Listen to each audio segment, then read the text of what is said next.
Hello and welcome back to Gone Home.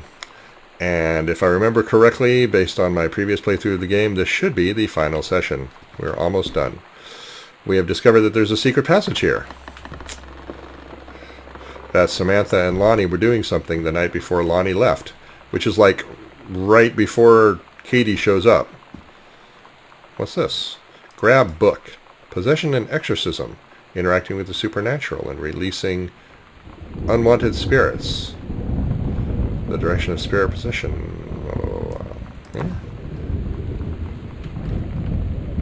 Grab name tag.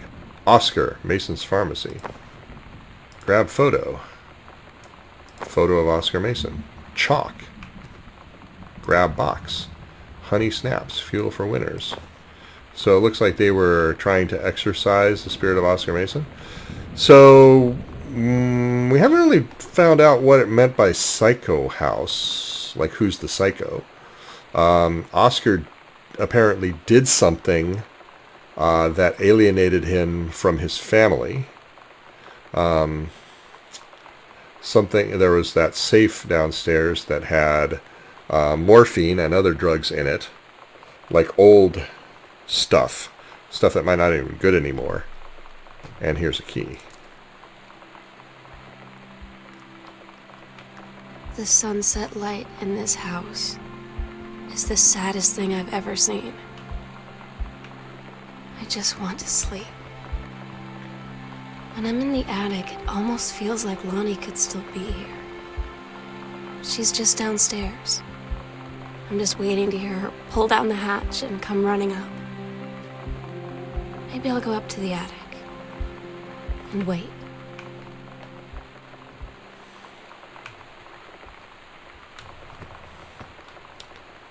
Okay, well here's the attic. And this is what this has all been building toward.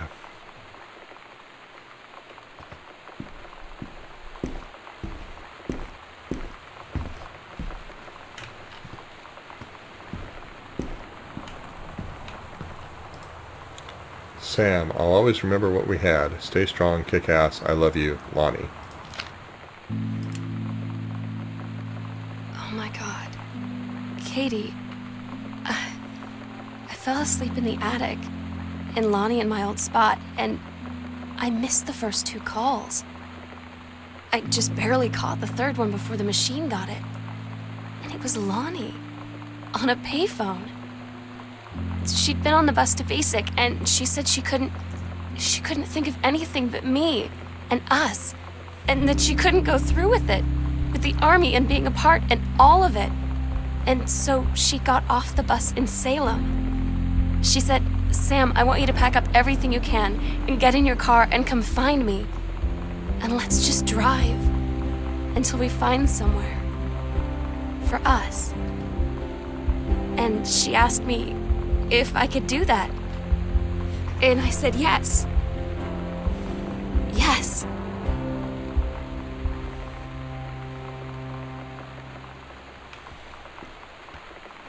So those first 2 messages on the answering machine downstairs were from Lonnie.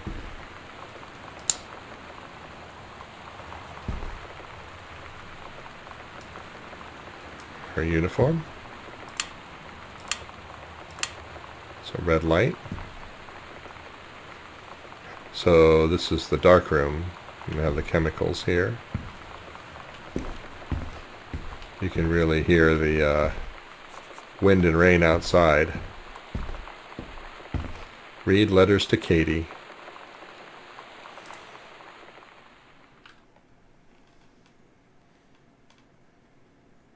Katie, I'm so sorry that I can't be there to see you in person, that I can't tell you all this myself. But I hope as you read this journal and you think back, that you'll understand why I had to do what I did.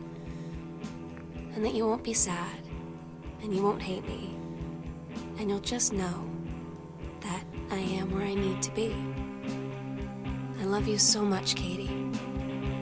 I'll see you again someday. Love, Sam.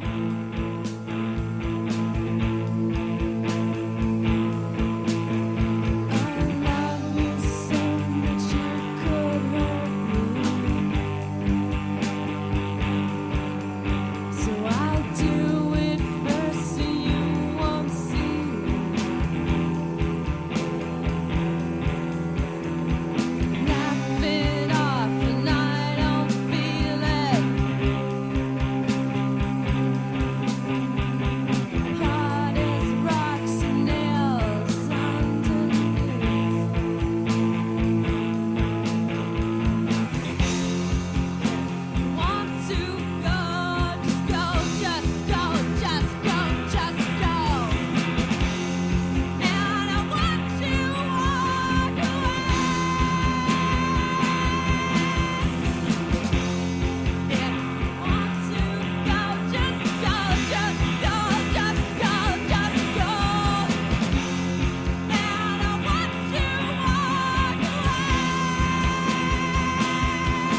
So that was Gone Home.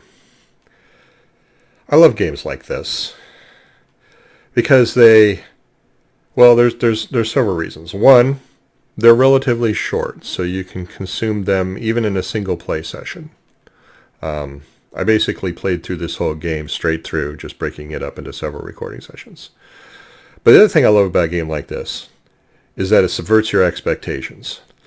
Yeah, you go into this game, you start playing, you think something's going on. You think there's maybe something sinister. Maybe there was some problem with the family. The family was torn apart. Like maybe maybe Katie's mom was having an affair. Maybe Katie's father was, disappointed that he was a failed author and was, tired of just writing these, it was clear that he became tired of writing just these quick, straightforward reviews of audio equipment and wanted to do something more. That there was a problem, that Samantha may have been, her parents were not understanding. They were like, oh, it's just a phase. This is saying that it's just a phase. That's something I've heard from actual people that they've been told when they've come out to their parents. Oh, it's just a phase. Oh, no, you just haven't met the right boy. I've heard that really happens. That maybe there was a ghost in the house, or something like the house is haunted, that something happened, which we are never told what actually happened with Oscar Mason, and what he did that alienated him from his family. Something to do with these drugs. There might have been something I missed. I don't know. I cannot guarantee that I saw everything that was available in this game. I tried to get everything that was there, but it's possible I missed something. But we don't know really what happened in that case. You don't have to. You just know that something happened. As part of the narrative. But then in the end, you start learning that things are not exactly quite what they seem. Like, her parents are making an effort to stay together. Sam and Lonnie end up, being together. The reason why the house is empty when Katie gets there is because her parents are on this retreat to try and save their marriage. And Sam has left to go meet up with Lonnie because Lonnie has decided that she's not going to go into the army, that she can't bear to be without Sam, that they're going to try to make it together in some way. Sam had gotten accepted to Reed College. This is in June, right? I mean, is when the game is set. So has that happened yet? Did she give that up? We don't know. Maybe she did. Or maybe she's decided that she and Lonnie are going to go and do that. We don't know. The future is uncertain. But the game ends on a note of hope. And there's the emotional payoff. Games like this, I believe, are ample evidence that video games can be art. The late film critic Roger Ebert once famously said that he believed that video games could not be art. I disagreed with him then. And after playing games like this and Tacoma and Everybody's Gone to the Rapture and other games that are like this, games like Oxenfree, it is clear to me that it is even more clear to me now, more and more obvious, that he was wrong. I do not recall if he ever recanted that opinion before he died. I don't think he did. I think he may have equivocated it somewhat, like, okay, well, maybe there's artistic elements or something like that. But I don't think he straight up said, hey, you know what, I was wrong. I'd have to look it up. I don't know. But I think it's clear from games like this that he was absolutely wrong, because this game is a work of art. It is a story that you experience, but you have to play it. You have to do things in it. It is interactive. The story doesn't just play across your screen. It doesn't just occur. You have to discover it. And there's, in the act of discovering that story, you have to find things. You have to look around. You have to figure some things out. There's a little bit of a puzzle element. It's really light puzzling. It's real easy, it's straightforward, but you have to actually do some things. It's interactive, but it's art. It's a tale, a story. But a story like this, the way it's told, it would not work as well, nearly as well. You wouldn't get the experience of the art if it was just written words that you read, or a movie that you watched, or spoken dialogue that you listened to, like an audiobook or something like that. This game had to be a game. This work of art had to be a game, because otherwise it would not have been effective as art. Anyway, thank you for watching. I'm looking forward to playing additional games. One of the games that I want to check out, I don't know if I'll do a Let's Play of it, is The Return of the Obra Dinn. And I will also, of course, be keeping my eyes open for anything else to come from Fulbright, because I loved this game, and I loved their follow-up Tacoma, and I will play every game that they put out in the future. So thanks again for watching, and have a good day.